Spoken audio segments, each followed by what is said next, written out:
Subscribe करें और bell दबाएं ताकि कोई खबर रह न जाए। पाकिस्तान की सेनेट की इलेक्शन की तारीख के बहुत मुख्तलिफ मामलात हैं।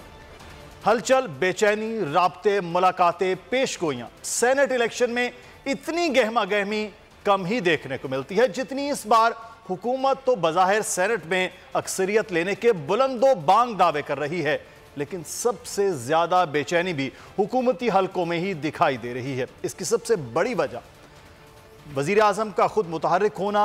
वो कल से मुसलसल पार्लियामेंट हाउस में अरकान से मुलाकातें कर रहे हैं। जो बेमोल थे वो भी अनमोल होते दिखाई दे रहे हैं।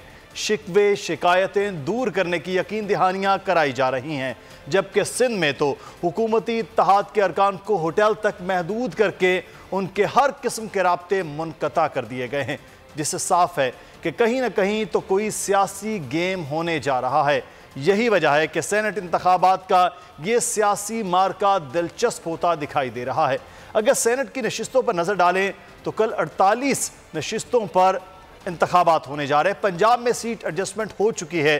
खैबर पख्तूनख्वा में भी इसी किस्म की कोशिशों की खबरें हैं। अलबत्ता असल मार्का सिंध और बलूचिस्तान में होने वाला है। अगर सब कुछ मुतवक्को नताइज के मुताबिक ही रहा तो कोई अपसेट देखने को न मिला तो मुमकिन तौर पर पाकिस्तान तहरीक इंसाफ 28 नशिस्तों के साथ सेनेट की सबसे बड़ी जमात बन जाएगी। लेकिन कानून साजी के लिए बहरहाल उसे फिर भी इत्तेहादियों पर तकिया करना पड़ेगा, जिनके साथ हुकूमती इत्तेहाद की सेनेट में तादाद बढ़कर 53 बनती दिखाई दे रही है।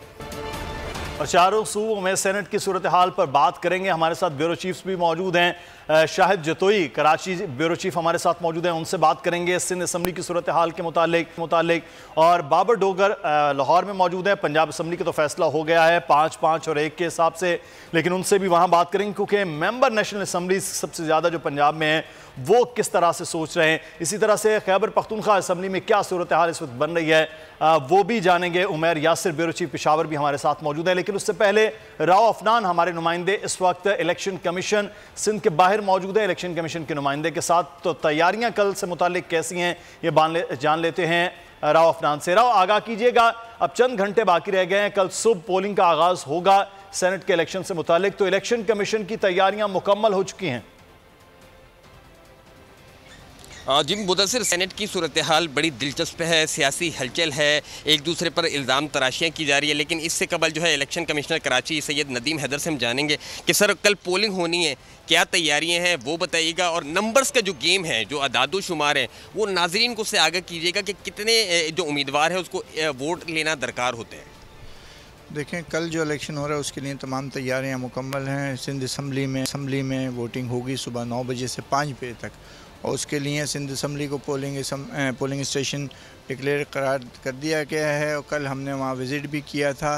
कल फ़र्स्ट टाइम यहाँ पे सिंध में हमने सेनेट के इलेक्शन से कबल तमाम जो हमारे पार्लियामेंटेरियंस हैं सिंध असम्बली के अरकान के लिए एक ओरिएंटेशन और ब्रीफिंग सेशन भी रखा था, जिसमें उनको प्रोसेस के मुतालिक आगाह किया गया था। और जो कोड ऑफ कंडक्ट है, ज़ाब्ते अखलाक, उसके मुतालिक भी उनको ब्रीफिंग दी गई थी। ये पहली दफ़ा ऐसा हुआ है कि सेनेट के इंतखाबात के मुतालिक, उनके बड़े पेचीदा तरीक़ा इंतखाब है इसमें, तो तमाम जो वोटर्स थे उनको एक ओरिएंटेशन और ब्रीफिंग सेशन भी रखा गया था।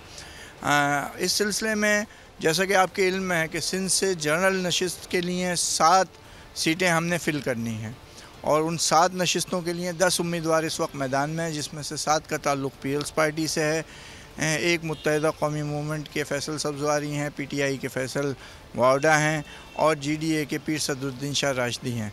इस तरह 7 नशिस्तों के लिए 10 उम्मीदवार मैदान में मौजूद हैं।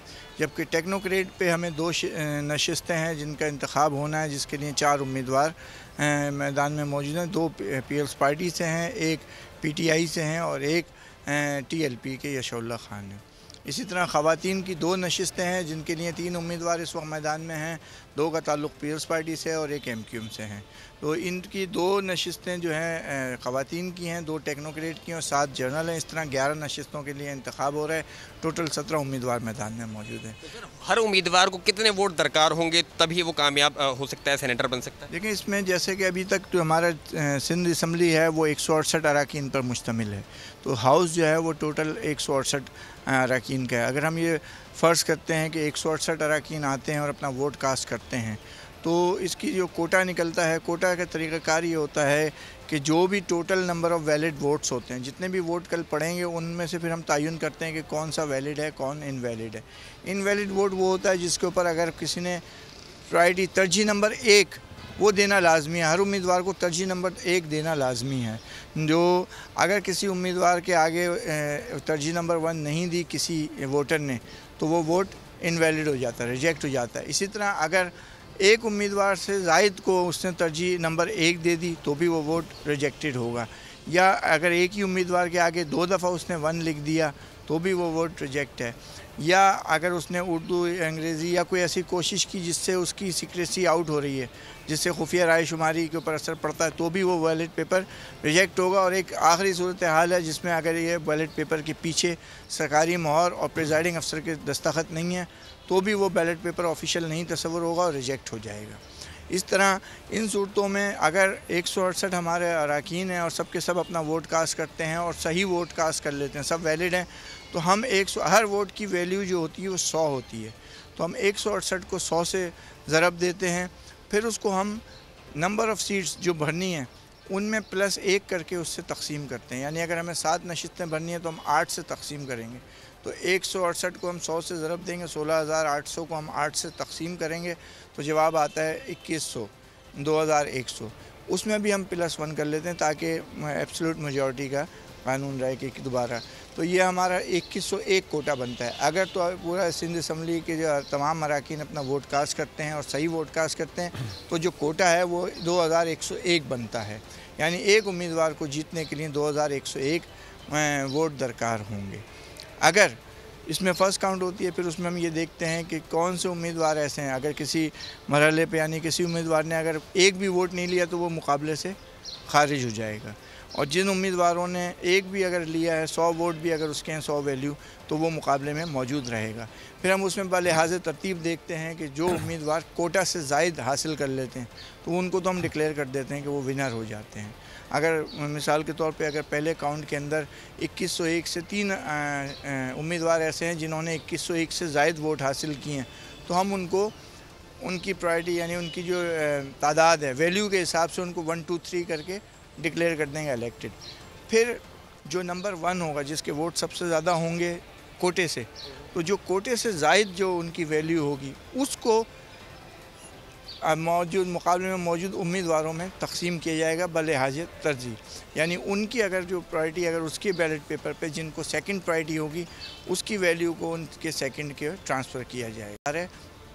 ये तरीक़ाकार कहलाता है प्रोपोर्शनेट वोटिंग, यानी एक मुतनासिब नुमाइंदगी का कानून है। इसमें 2 तरीक़े होते हैं, एक तो पार्टी लिस्ट होती है और एक ये सिंगल ट्रांसफ़रेबल वोट है। जो हमारे यहाँ सेनेट में जो निज़ाम राइज है उसको हम कहते हैं सिंगल ट्रांसफ़रेबल वोट, STV, जिसमें एक उम्मीदवार को एक वोट दिया जाता है और वो अपनी तरजीहात सेट करता है कि नंबर 1 कौन होगा, नंबर 2, 3, इस तरह वो अपनी तरजीहात देता है। उसी हिसाब से उनकी नंबरिंग होती है। जब तक 7 नशिस्तें हमारी पूरी नहीं हो जाएंगी ये सिलसिला जारी रहेगा और हम आगे उनके वोट ट्रांसफ़र करते रहेंगे। अगर किसी मरहले पे ऐसा आ जाता है जहाँ जीते हुए उम्मीदवार पूरे हो गए और अब कोई मज़ीद आगे जाने के लिए नहीं है, तो ऐसे मौके पे फिर हम एलिमिनेशन करते हैं, जिसमें जो सबसे कम वोट वाली वैल्यू वाला होता है उसको हम निकाल देते हैं और उसके वोट को फिर हम आगे ट्रांसफ़र करते हैं।